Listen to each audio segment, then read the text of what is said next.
All right, guys, welcome back to ELA day 3.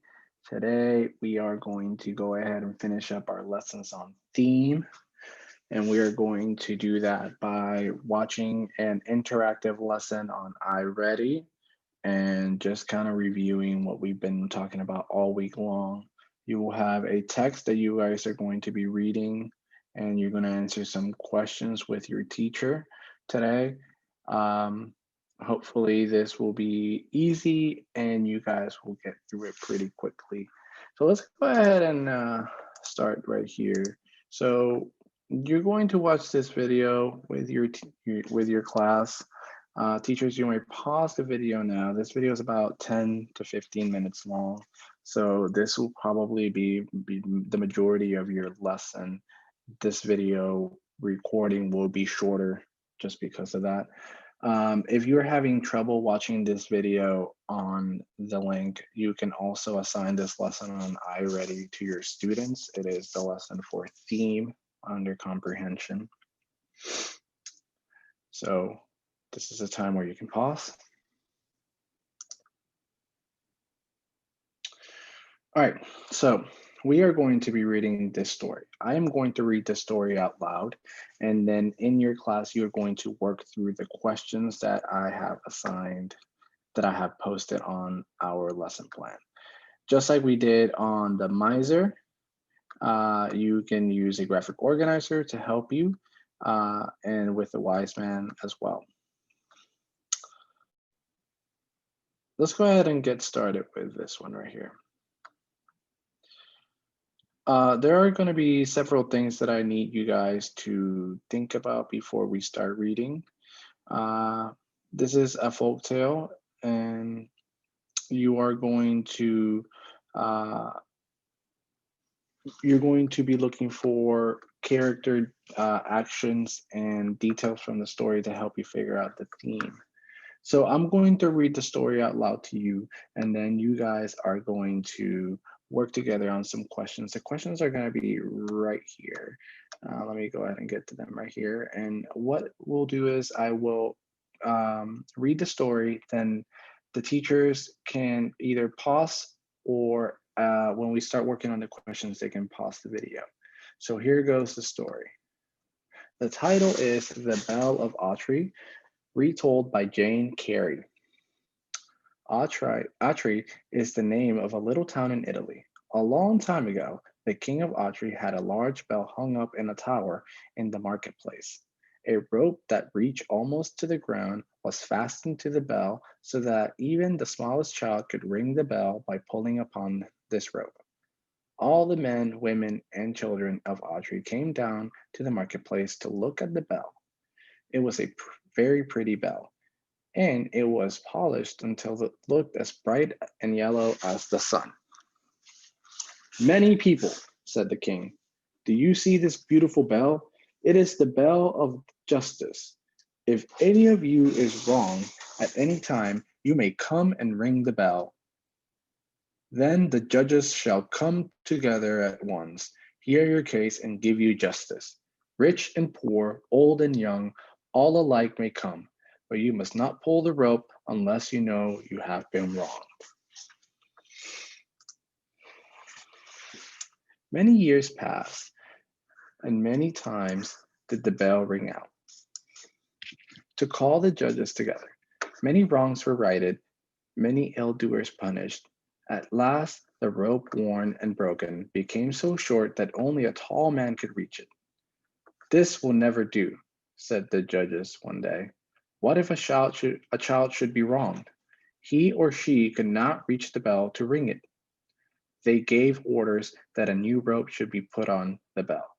But there was not a rope to be found in all of Autry. They would have to send across the mountains for one, and it would be many days before it could be brought. "Let me fix it," said a man who stood by. He ran to his garden and soon came back with a long grapevine. He climbed up and fastened it to the bell. The slender vine, with its leaf and tendrils still upon it, trailed to the ground. The judges thought it to be a very good rope. Now on the hillside above the village, there lived a man who had once been a brave knight. In his youth, he had fought in many a battle. His best friend had been his horse, a strong, noble steed that had borne him safe through danger. But the knight, when he grew older, cared no more to ride into battle and cared no more to do brave deeds. He thought of nothing but gold and became a miser. Day after day, he sat amongst his bags of money and planned how he might get more, and day after day his horse stood in his bare stile, half starved and miserable. What is the use of that lazy steed? Said the knight to himself one morning. It costs more to keep him than he is worth. I might sell him, but there is not a man who wants him. I will let him fend for himself. So the brave old horse was turned out to find what he could on the barren hillside. Weak and sick, he strolled along the dusty roads, glad to find a blade of grass or thistle. One hot afternoon, the horse wandered into town. Not a person was there, for the heat had driven them all indoors. It wasn't long before the poor beast saw the grapevine that hung from the bough, the leaves and the tendrils upon it still fresh and green. What a fine dinner they would be for a starving horse!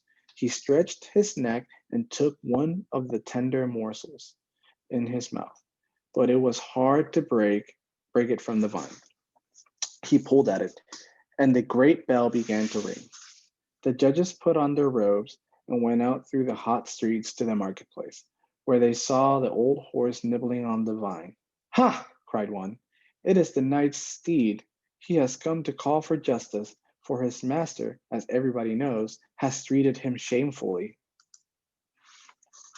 Meanwhile, a crowd had gathered, eager to learn what cause the judges were about to try. When they saw the horse, everyone stood still in wonder. Then all were ready to tell how they had seen him wandering the hills, uncared for and unfed. The judges ordered the knight to be brought before them, and when he came, they bade him stand and hear their judgment. This horse has served you well, they said. He has saved you from many a peril. He has helped you gain your wealth. Therefore, we order that half your gold shall be set aside to buy him shelter and food, a green pasture where he may graze, and a warm stall to conform him in his old age. The knight hung his head and grieved to lose his gold, but the people shouted with joy, and the horse was led away to his new stall, and a dinner such as he had not had in many days. In many a day. Sorry. All right. Let me just go ahead and let you guys. From the story we read yesterday, the miser is a person who hoards money, somebody who keeps money or wealth. That's what the knight was doing. He was hoarding his wealth. So let's go ahead and talk about question number one on the text. This question has two parts. The first one is how are the events in paragraph 1, 2, and 3 important to one of the themes of the story? So there could be more than one theme in this story. In your class, you may go ahead and have a discussion of what you think the theme is for this specific text. So you may pause the video and discuss this question.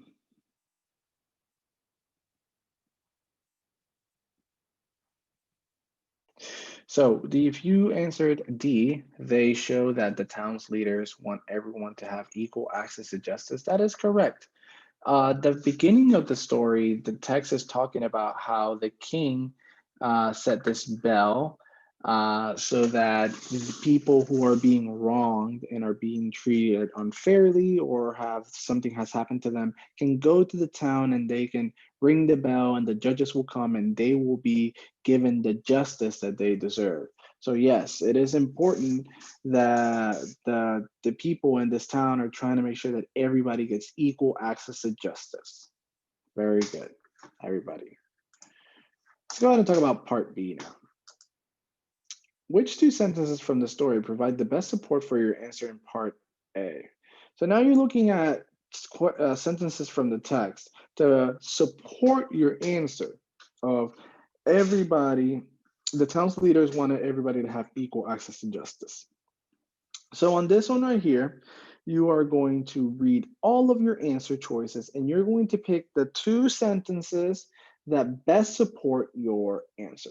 So again, these are 2 sentences. So it could be A or B or B or C or D or E or E or F. Okay, so you have to pick 2 of them that support your answer. Teachers, you may pause the video to let your students answer the question.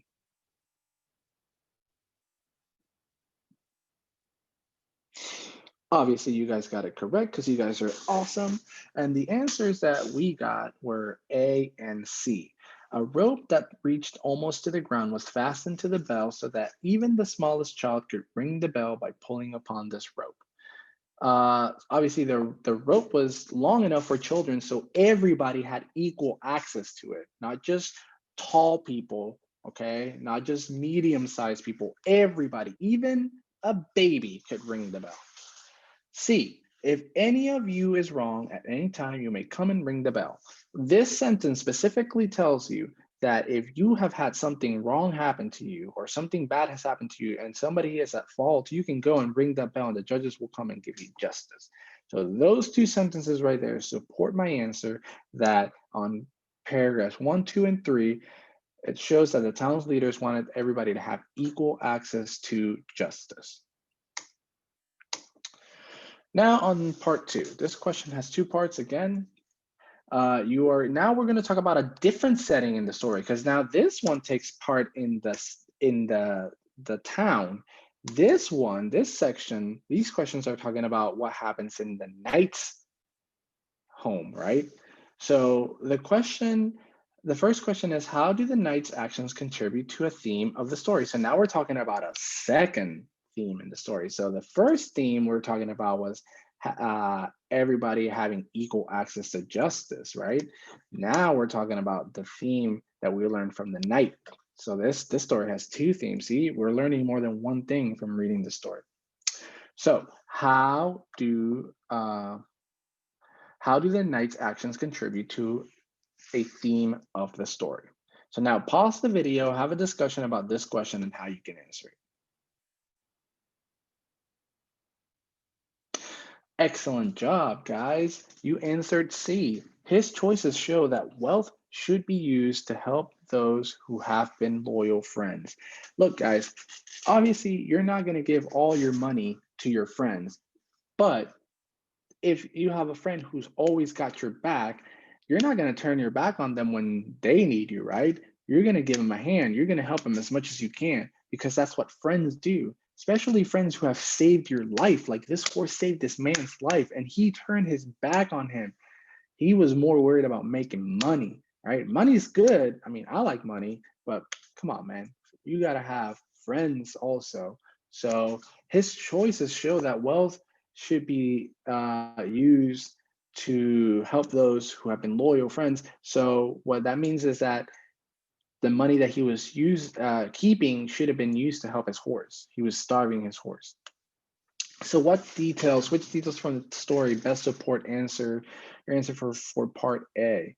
So now have a discussion in your class about how I can find a detail that supports my answer for part A. You guys are geniuses because you guys keep getting them all correct. Right, the correct answer was D. Therefore, we order that half of your gold shall be set aside to buy him shelter and food. Look, they didn't even take all of his money. They just said, you're going to have half of your money, and that half of your money is going to be used to take care of your horse because that horse saved that guy's life. When he went into battles, he didn't walk back home. He didn't run back home. That horse carried him back home. So he deserved to have some justice. Even the horse got justice in this story.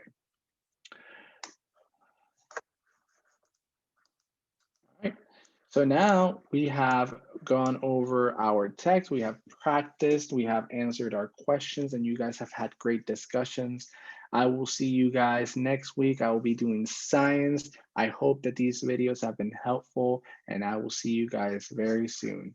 Have a good one. Peace.